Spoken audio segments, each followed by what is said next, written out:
10 minutes ago, the White House dropped a bombshell, an executive action capping all credit card interest rates at 10%, effective immediately. Bank stocks are already sliding. Chase, Citi, Bank of America, all down sharply in after-hours trading.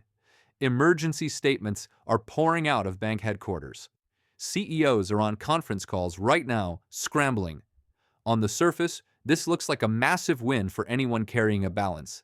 Rates slashed from 25, 28, even 30% down to 10% overnight.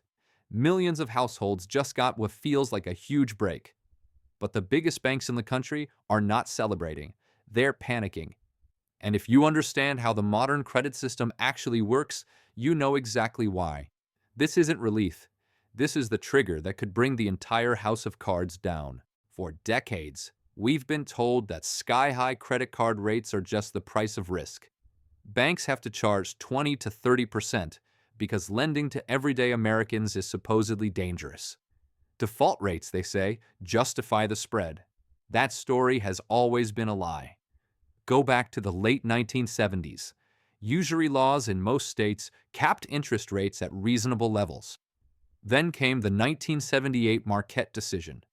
The Supreme Court ruled that national banks could charge whatever rate their home state allowed. South Dakota and Delaware quickly gutted their usury caps to lure the big banks.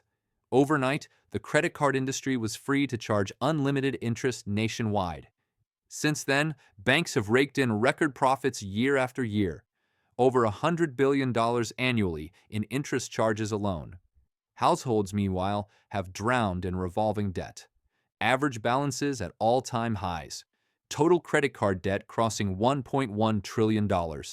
All while banks borrow from the Fed at near-zero rates and lend it back to you at 25% plus. That spread, that massive arbitrage, has been the real engine of their profitability, not risk management. And now the government just slashed that spread to pieces. Here's the simple version of how credit cards actually keep the economy moving. Banks borrow money essentially for free through the Federal Reserve System. They turn around and lend it to consumers at enormous markups. The difference is pure profit. Revolving credit card debt has been the hidden fuel keeping consumer spending alive for years.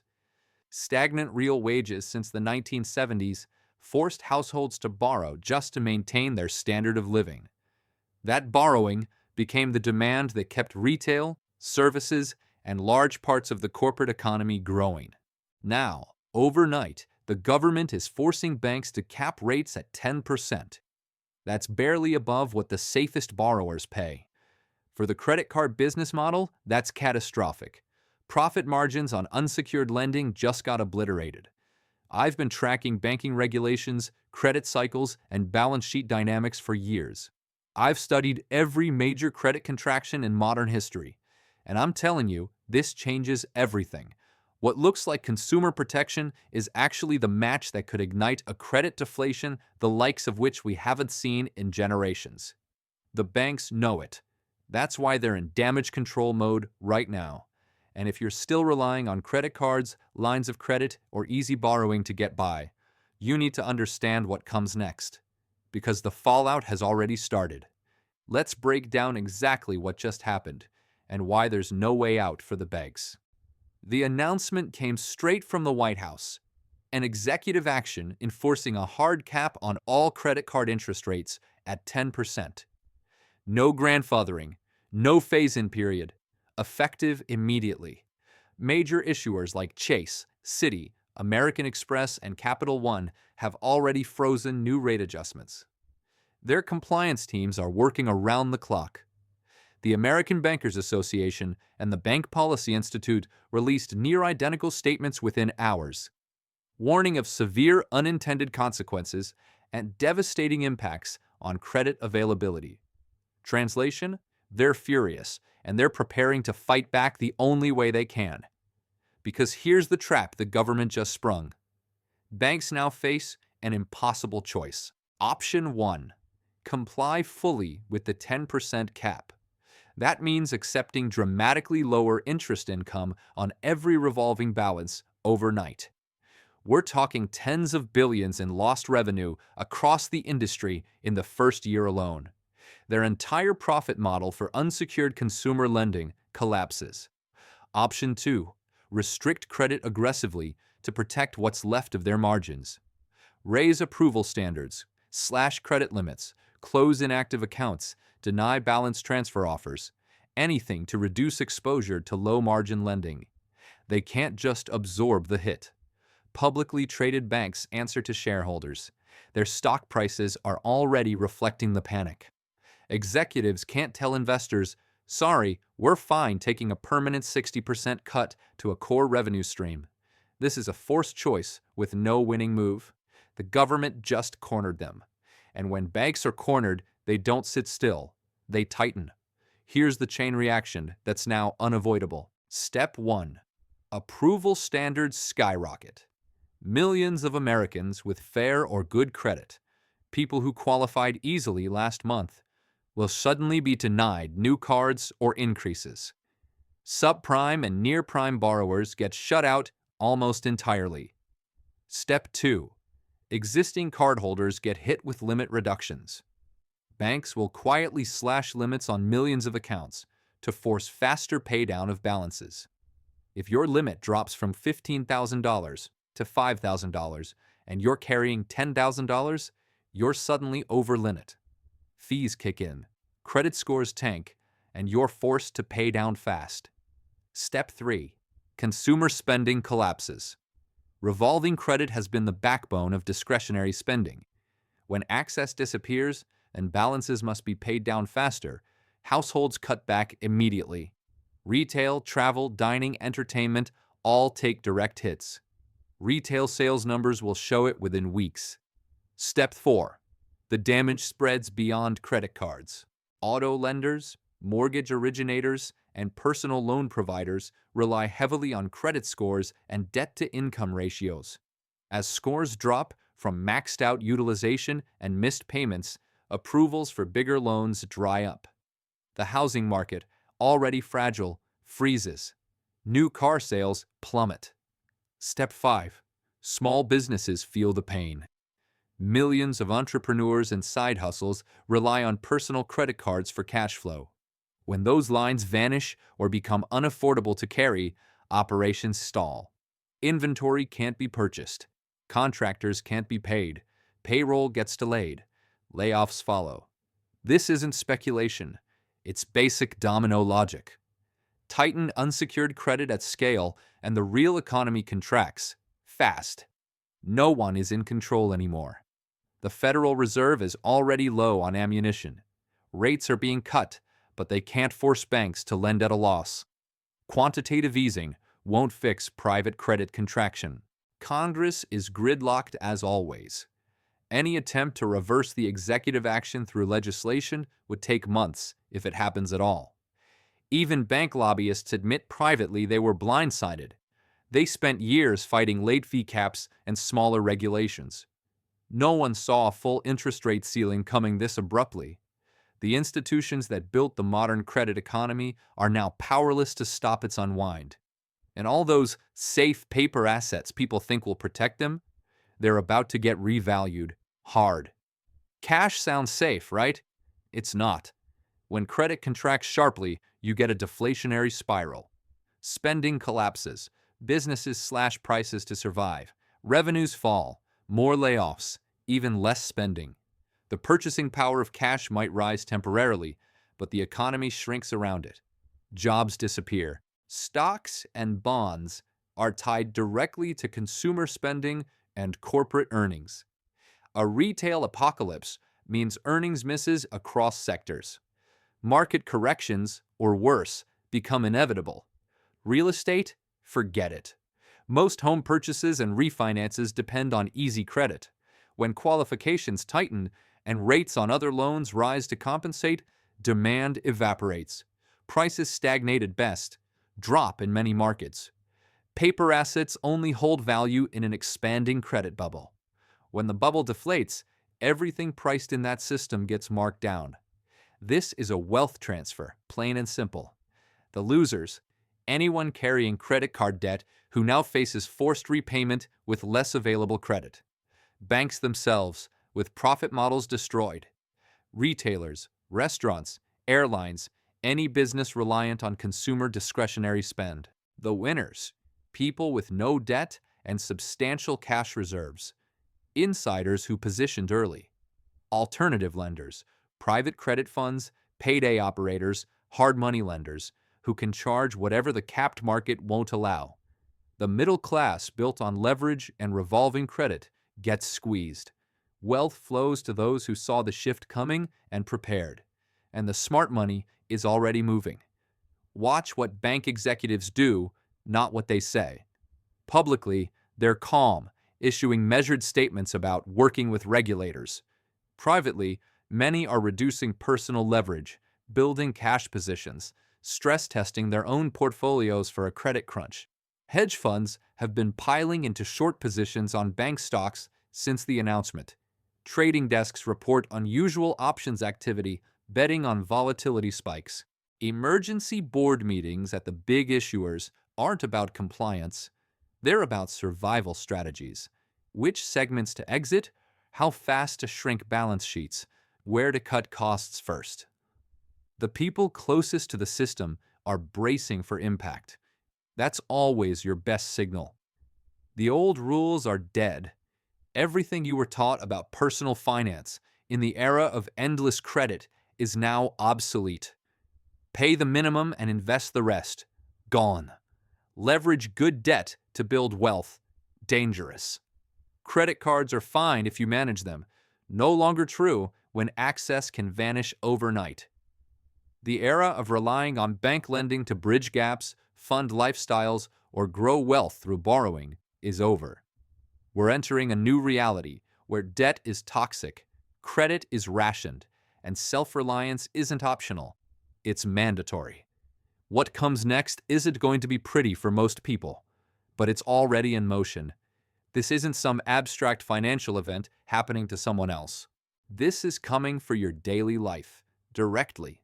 Imagine your primary credit card, the one you use for groceries, gas, emergencies. One day soon, you get an email or app notification. Your limit has been reduced, significantly. That $20,000 line you relied on for unexpected repairs or medical bills, now it's $8,000 or less. Suddenly, the buffer you counted on is gone. A car breakdown, a vet bill, a family emergency. No more swiping to cover it. You're forced to scramble, drain savings, or go without. New applications? Denied. Approval standards have tightened across the board. Even if your score was solid last year, higher utilization from forced paydowns tanks it. Auto loan for a replacement vehicle? Rejected. Mortgage refi to lower payments? Out of reach. And the balances you're carrying, those get hit hardest. Banks slash limits to accelerate repayment. Less disposable income every month. Groceries get tighter. Gas means skipping other expenses. Rent or mortgage payments start feeling the strain. Holidays, scaled back or skipped. Kids' activities, school supplies, medical copays, all suddenly competing for cash that's no longer there. Families that were just getting by tip into crisis. This is the reality for millions once the contraction hits full force. And it doesn't stop. It feeds on itself. This is the doom loop. Consumer spending drops as credit vanishes and balances must be paid down faster. Businesses see revenue fall immediately. Retailers, restaurants, service providers, they cut costs to survive. Inventory orders shrink. Hours get reduced. Fewer jobs mean even less spending power. Households tighten belts further. More defaults on remaining debts. Banks see losses rise, so they tighten standards even more to protect their balance sheets. Round and round it goes, faster each cycle. Velocity of money, the rate at which dollars circulate, collapses. The entire economy slows. This isn't like 2008, where the trigger was housing subprime. That was contained, then bailed out. This time, the trigger is the core fuel of consumer spending. unsecured revolving credit. It touches everything, everywhere, all at once. And there's no easy bailout for a contraction this widespread. We've seen this pattern before. In the 1930s, aggressive usury caps and tight credit policies contributed to a severe credit freeze. Banks pulled back, spending evaporated, and the depression deepened. 2008 was a credit event too. Subprime mortgages imploded, leverage unwound. Recession followed. Even recent battles over late fee caps showed the playbook. Regulators squeeze one profit source. Banks respond by restricting access entirely. They did it then on a small scale. Now, it's the main revenue line under attack. History rhymes. When credit expansion reverses sharply, pain follows.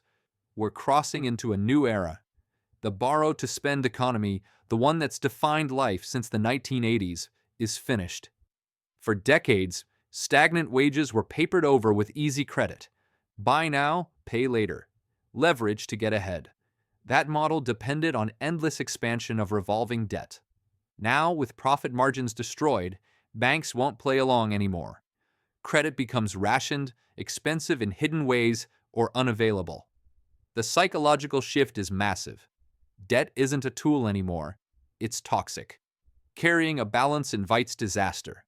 The new reality demands cash on hand, assets that produce or hold value independently, and zero reliance on bank lending. Self-reliance isn't a nice-to-have. It's the baseline for survival. Most people will be completely caught off guard. They'll wake up to slashed limits, denied applications, and shrinking options, panicking as the loop accelerates. But you don't have to be one of them. By watching this now, by understanding the mechanics before the mainstream even acknowledges the problem, you're already ahead. You're seeing the shift while there's still time to act. The window to position yourself is open, but it's closing fast. Banks are already executing their retreat. The cascade is underway. The question is, will you move before the full impact hits your household, or wait until the choices are made for you?